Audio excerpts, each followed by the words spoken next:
जय हिंद, जय महाराष्ट्र.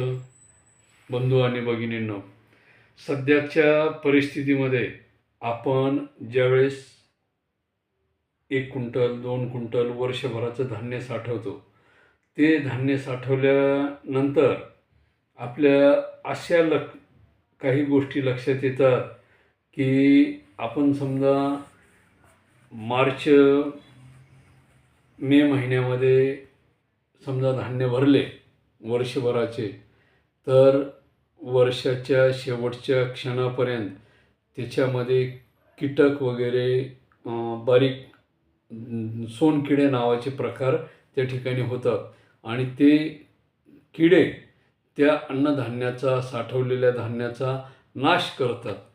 त्याचं पीठ होऊन जातं आणि ते निरुपयोगी होऊन ते धान्य वाया जातं. तर याची कारणं काय आहेत? पूर्वीच्या काळामध्ये आणि आजच्या काळामध्ये एवढा फरक काय आहे? तर बंधू आणि भगिनींनो, आजच्या काळामध्ये यंत्राच्या साहाय्याने या धान्याचे खळे किंवा त्याची साठवणूक केल्या जाते. खळे ज्याला आपण म्हणतो, काय की जसं गहू ज्वारी वगैरे आहे, मशीन डायरेक्ट शेतामध्ये जाते. काही सेकंदामध्ये थैलेच्या थैले धान्य त्या ठिकाणी त्या मशीनच्या माध्यमातून त्या गव्हाच्या शेतामधले उभ्या पिकातलं गहू त्या मशीनमधून थैल्यामध्ये भरल्या जातं आणि काय होतं की ते वल्ल्या स्वरूपामधले गहू न वाळवताच मार्केटमध्ये आणल्या जातात. आणि मार्केटमध्ये आणल्यामुळे काय होतं की त्याच्यामध्ये जो ओलसरपणा असतो, दमटपणा असतो, तो काय होतो तसाच राहतो आणि ओल्यापणामुळे त्याच्यामध्ये कीड निर्माण होते, कीड लागते त्या धान्याला. ज्वारी असो, गहू असो, या धान्यांना कीड लागते. बाजरी असो, जे एकदल धान्य आहे त्या धान्याला कीड लागते. किंवा द्विदल धान्य असो, सोयाबीन असो, तूर असो, मटकी असो, चणा असो, हे परिपूर्ण न वाळल्यामुळे त्याची जी क्षमता आहे वाळण्याची, त्याच्यामधली जी पाण्याची क्षमता आहे ती कमी न झाल्यामुळे काय होतं की त्याच्यामध्ये कीड निर्माण होते. आणि हे धान्य खळे झाल्यानंतर किमान 8 दिवस 15 दिवस असे वाळले पाहिजे. त्याला आपण दातानं जर समजा फोडायला गेलो तर खाडखाना आवाज आला पाहिजे. तर तशा वेळेस ते वाळले असे समजण्यात येते. किंवा मग दळायला असं ते जड वाटलं पाहिजे, असं दमट नाही वाटलं पाहिजे. आणि त्याच्यामुळे काय होतं की ती कीड लागल्यामुळे ते धान्य खराब होतं. पूर्वीच्या काळामध्ये काय व्हायचं की खळं करताना मोठाच्या मोठं असं मैदान 20 बाय 20 अंतरामध्ये असं गोल आकारामध्ये त्याला सारवल्या जायचं. शेणाने सारवल्या जायचं. त्याच्यामध्ये धान्य कणस वगैरे आणून टाकले जायचे, गव्हाच्या वंब्या आणून टाकल्या जायचे, त्या काड्या वगैरे आणि बाकीचे बुडं वगैरे फेकून दिल्या जायचे. आणि त्याच्यामध्ये महिना ती बैल त्याच्या भोवती फिरवायची. मध्ये एक खांब उभा केला जायचा, त्याला मेघ किंवा खांब म्हटलं जातं. तो खांब त्या ठिकाणी उभा केला जायचा आणि त्याच्या भोवती ही बैल फिरवल्या जायची. त्याच्यामध्ये काय व्हायचं की ते कापून आणून टाकायला कमीत कमी 4-8 दिवस लागायचे. ते वाळल्या जायचे. त्याच्यानंतर ते बैल त्याच्यावरती फिरायचे. फिरल्यानंतर त्याची चुरा व्हायचा. त्या बैलाबरोबर माणूस फिरायचा. किमान 8 ते 10 बैल त्याच्यामध्ये फिरायचे. तर अशा पद्धतीचं ते खळं केलं जायचं. त्याच्यानंतर त्याला उपनवलं जायचं. नंतरच्या काळामध्ये त्याला अशा पद्धतीनं बनवलं जायचं आणि मग त्याच्यामधून ते आणून अंगणामध्ये वाळू घातलं जायचं. गाडी बैलामधून आणलं जायचं, अंगणामध्ये वाळू घातलं जायचं. किमान 15-15 दिवस ते धान्य वाळू घालून कंटिन्यू त्याच्यावरती हात फिरवला जायचा, आलटी-पलटी केलं जायचं. त्या खालच्या धान्याला वरती केलं जायचं आणि वरचं धान्य खाली असं म्हणजे त्याला हात फिरवलं जायचं आणि हात टाकून अजून चांगल्या प्रकारे त्याला खडंग वाळवलं जायचं. आणि मग जोपर्यंत त्याचे स्वतःच्या हाताला चटके बसत नाही तोपर्यंत त्याला 4-4 दिवस 8-8 दिवस वाळू घातल्या जायचं आणि वाळू घातल्यानंतर मग ते मार्केटला आणलं जायचं किंवा मग घरामध्ये साठवून ठेवायचे. ज्या दिवशी भाव येईल चांगला क्विंटलला त्यावेळेस ते धान्य बाजारामध्ये आणलं जायचं. ज्वारी, बाजरी, गहू, मका, तूर, हरभरा, मूग हे सर्वच्या सर्व असे वाळू घातल्या जायचे.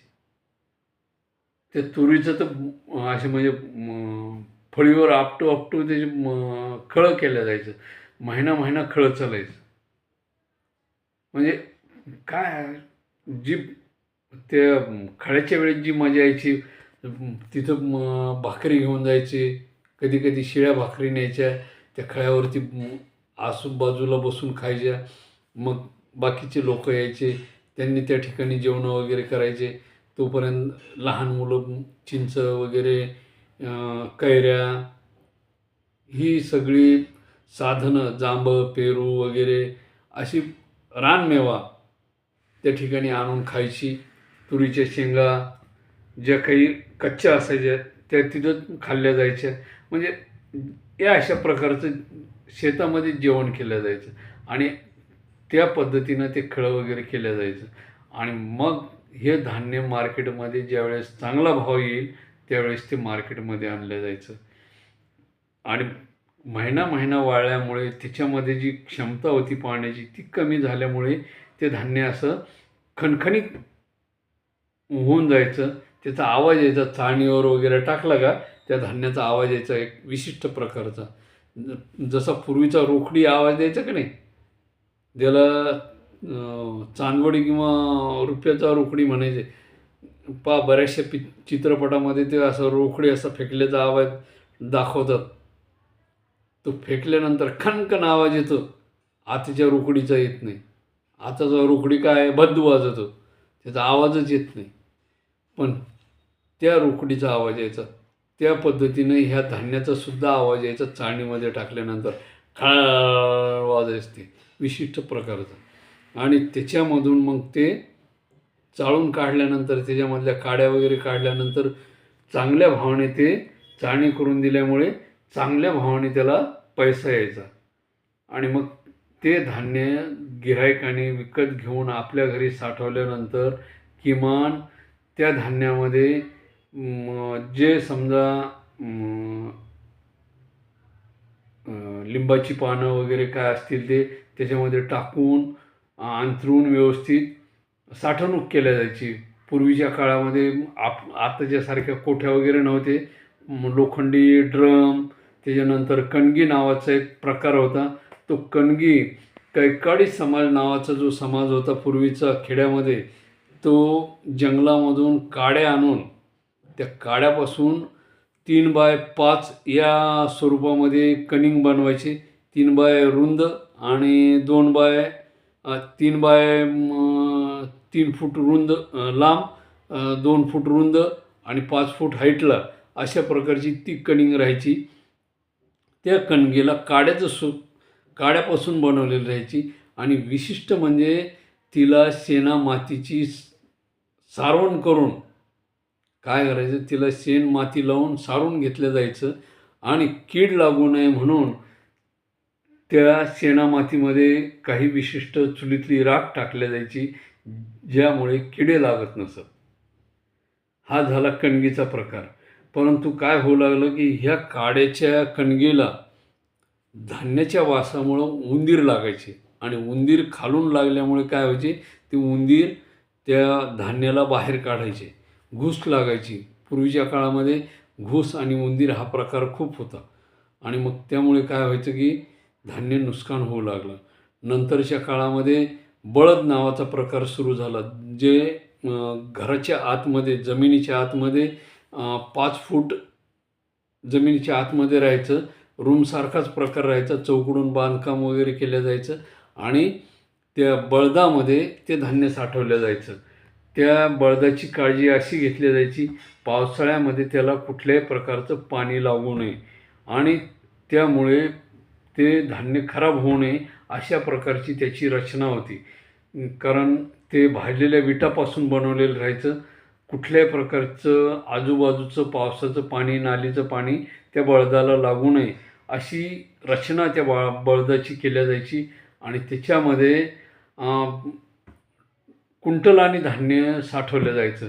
10 क्विंटल, 20 क्विंटल, 25 क्विंटल, 50 क्विंटलापर्यंत धान्य त्याच्यामध्ये साठवलं जायचं. मग त्याच्यामध्ये गहू असो, ज्वारी असो, त्या ठिकाणी ते धान्य साठवलं जायचं. परंतु नंतरच्या काळामध्ये काय झालं की त्या बळदाला पाणी वगैरे लागून त्याच्यामधलं धान्य सडू लागलं आणि त्याच्यामध्ये दमट वास येऊ लागला आणि ते खाण्यासाठी जेवढं पाणी लागलेलं धान्य होतं ते निरुपयोगी असल्यामुळे फेकून द्यावं लागायचं. पूर्वीच्या काळामध्ये बळद येण्याच्या अगोदर पेव नावाचा प्रकार होता. या पेवाची खासियत अशी होती की गावातील 1000 लोकसंख्या असो, 5000 लोकसंख्या असो किंवा 500 लोकसंख्या असो, अशा ठिकाणी काय असायचं, गावामध्ये एक उंच टेकडी असायची, त्याला गढी म्हटलं जायचं. त्या गढीवरती उंच टेकडावर गावाच्या मध्यभागी अशी पांढऱ्या शुभ्र मातीचे टेकाड बनवलं जायचं. प्रत्येक गावामध्ये त्या गढीचं स्वरूप पूर्वी होतं. आणि त्या गढीवरती काय करायचं की एक गाव बसेल एवढी वस्ती किंवा 25-30 घरं बसतील अशी वस्तीच्या हिशोबानं रचना केलेली असायची. ठराविक लोक त्या ठिकाणी राहायचे. 25-30 घरं किंवा 10-12 घरं किंवा बऱ्याचशा वेळेस 2-3 घरं असायची. आता माझ्या मामाकडं जी गढी आहे त्या ठिकाणी जवळपास 3 घरं राहिली एवढी गढी आहे ती. आणि त्या गढीवरती एक विशिष्ट प्रकारामध्ये जमिनीच्या त्या गढीच्या आतमध्ये उंच टेकडावरती एक 20x20ची रूम तयार करण्यात आलेली. त्या जमिनीच्या आतमध्ये, त्या गडीच्या आतमध्ये 20x20ची अशी रूम तयार करण्यात आलेली. आणि त्या रूमला चारही बाजूने आतून सारून घेण्यात आलेलं आहे. आणि एकच माणूस जाईल असा एक रस्ता ठेवण्यात आलेला आहे. म्हणजे आतमध्ये जाण्यासाठी फक्त एकाच माणसाला रस्ता ठेवण्यात आलेला आहे. आणि गावातील त्या काळामध्ये जेवढे समजा गावकरी असतील त्यांच्याकडं जेवढं धान्य तयार होईल, गहू, ज्वारी जे काय असेल, अशा प्रकारची 2-2 पेवं त्या ठिकाणी असायची. गव्हासाठी एक आणि ज्वारीसाठी. पूर्वी शक्यतो ज्वारीचंच उत्पादन जास्त राहायचं आणि ज्वारी ही सर्वश्रुत अशी धान्य त्या काळामध्ये होतं. गहू हा फार कमी प्रमाणात होता. सणाच्या दिवशीच गव्हाचा वापर केला जायचा. जसं म्हणजे पोळा, होळी, दीपावली, त्याच्यानंतर संक्रांत अशा काळामध्येच ह्या गव्हाचा वापर केला जायचा. म्हणजे पुरणाची पोळी केल्या जायची. पोळी हा शब्द म्हणजे पुरणाची पोळी आणि चपाती म्हणजे जिच्या आतमध्ये पुरण नाही अशी ती चपाती. मग अशा प्रकारचे त्या ठिकाणी उत्पादन केलं जायचं. मग ही जी ज्वारी होती ही साठवायची कशी, तर प्रत्येक घरातल्या माणसाकडे, गावातल्या माणसाकडे धान्य साठवण्यासाठी जागा नसायची. तर मग सगळ्या गावाचं धान्य त्या पेवामध्ये टाकलं जायचं. आणि तो पेव उंच टेकाडावर असल्यामुळे आणि त्या ठिकाणी सर्व धान्य येऊन पडल्यामुळे काय व्हायचं, ते सुरक्षित राहायचं. परंतु त्यावरती एक झाकण ठेवलं जायचं, ते दगडी जात्याची पाळू. आणि ती एक विशिष्ट प्रकारामध्ये, म्हणजे त्याच्यामधून तो गॅस, पेवामधला जो गॅस तयार व्हायचा, धान्य आतमध्ये साठवलं जायचं ना, त्याच्यामुळे जो गॅस तयार व्हायचा, तो गॅस बाहेर येण्यासाठी त्याच्यामध्ये त्या पाळूला ठेवलं जायचं. तर तिच्यामधून जे होल असायचं त्या जातीच्या पाळूला, त्या पाळूतून गॅस बाहेर यायचा. पण त्याच्यामधून थोड्या प्रमाणात पाणी आतमध्ये जायचं. आणि म्हणजे पाऊस पडल्यानं 8-8, 15-15 दिवस, महिना पाऊस राहायचा. आणि त्या पावसाच्या काळामध्ये ते पाणी त्या पाळूमधून आतमध्ये उतरायचं. आणि जेवढा भाग तो पाण्याचा संपर्कात आलं तेवढा भाग काय व्हायचा, ते धान्य खराब होऊन जायचं. कधी कधी मग सेंटरचा भाग खराब होऊन जायचा किंवा मग आजूबाजूला जे समजा धान्य वगैरे पांगलेलं असायचं ते खराब होऊन जायचं. मग अशा प्रकारची ती रचना होती. परंतु हे धान्य काढण्यापूर्वी ज्यावेळेस दुष्काळ आणि धान्य कधी काढलं जायचं, वर्षाला नव्हतं काढलं जात. प्रत्येक घरामध्ये वर्षभराचं धान्य त्या पेवामध्ये टाकून वर्षभराचं धान्य प्रत्येक घरामध्ये असायचं. काय, वर्षभराचं धान्य प्रत्येक घरामध्ये असायचं. पेव केव्हा उपयोगी केला जायचा, ज्यावेळेस दुष्काळजन्य परिस्थिती निर्माण होईल, अन्नधान्य आजूबाजूला नसायचं, गावात नसायचं, आजूबाजूच्या परिसरामध्ये उत्पादन झालेलं नसायचं, पाऊस नसायचा. अशा वेळेस ज्यावेळेस ते अन्नधान्य उत्पादन झालेलं नाही, गावामध्ये लोकांची उपासमार व्हायची, तशा वेळेसच ते धान्य बाहेर काढायचे पेवामधून. परंतु ते काढण्यापूर्वी पेव अगोदर 8 दिवस उघडा केला जायचा, ती पाळू बाजूला केल्या जायची, त्याच्यामध्ये दिवा पाठवला जायचा.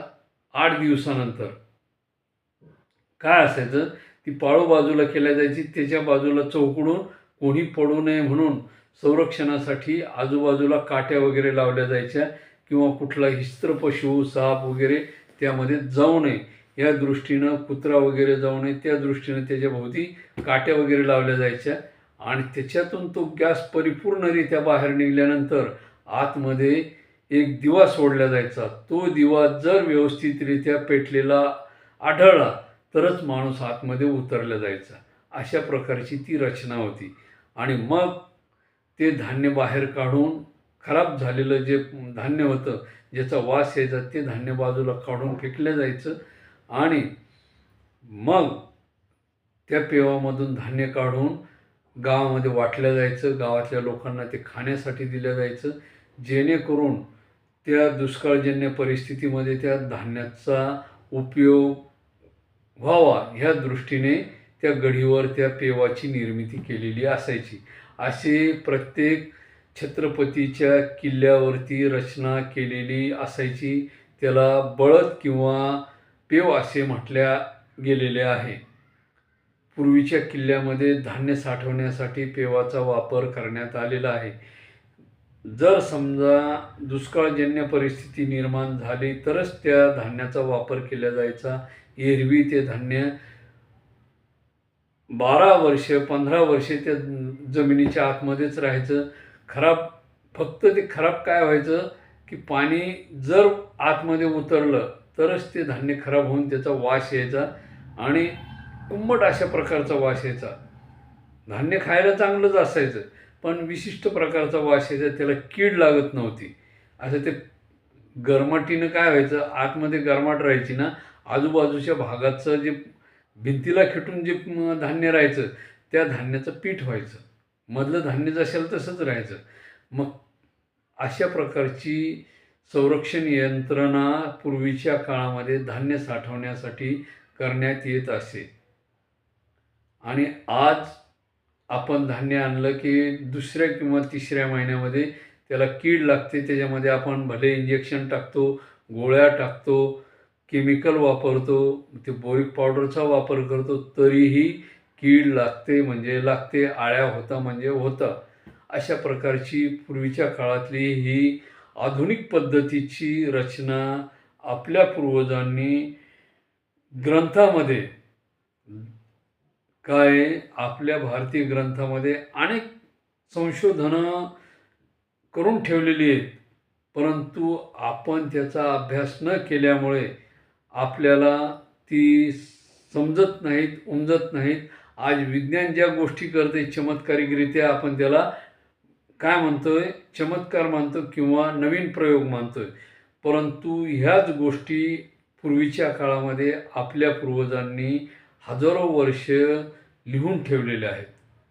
फक्त आपण वाचत नाहीत किंवा आपल्याला ते वाचण्याचा छंद नसल्यामुळे आपण काय झालेलो आहे, त्यापासून दुर्लक्षित झालेलो आहोत. तुम्ही पूर्वीच्या एखाद्या खेड्यामध्ये जा, त्या ठिकाणी गडीवर वगैरे जर तुमच्या गावामध्ये गडी असेल, उंच टेकाड असेल, तर तिथं तुम्ही गावातल्या जवळच्या नातेवाईकाला विचारा, इथं पेव आहे का. पूर्वीच्या काळामध्ये मंदिराच्या बाजूला एक दगडी गोलाकार असं रिंग असायचं. त्याच्या मध्यभागी एक लाकूड उभं केलेलं असायचं आणि त्याच्या मध्यभागी एक दगडी चाक त्याच्यामध्ये ठेवलं जायचं. म्हणजे या अशा नवनवीन गोष्टी आपल्याला पूर्वीच्या काळातल्या पाहायला मिळतात आपण खेड्यामध्ये गेलो तर. आणि त्या दगडी रिंगामध्ये अशी एक नाली स्वरूपामध्ये गोल रिंग असायची, विशिष्ट आकारामध्ये तिचं बांधकाम असायचं आणि त्याच्यामध्ये हे गोल चाक फिरवलं जायचं. तर हे मी तुम्हाला कशासाठी फिरवलं जायचं ते पुढच्या एखाद्या व्हिडिओमध्ये सांगेलच. तरी तुम्ही काय करा, या पेवाचा शोध घ्या, बळदाचा शोध घ्या, कंगणीचा शोध घ्या. म्हणजे हे नेमकं काय आहे, खळ कशा पद्धतीनं केलं जायचं, आपल्या जुन्या नातेवाईकांना, पूर्वजांना विचारा.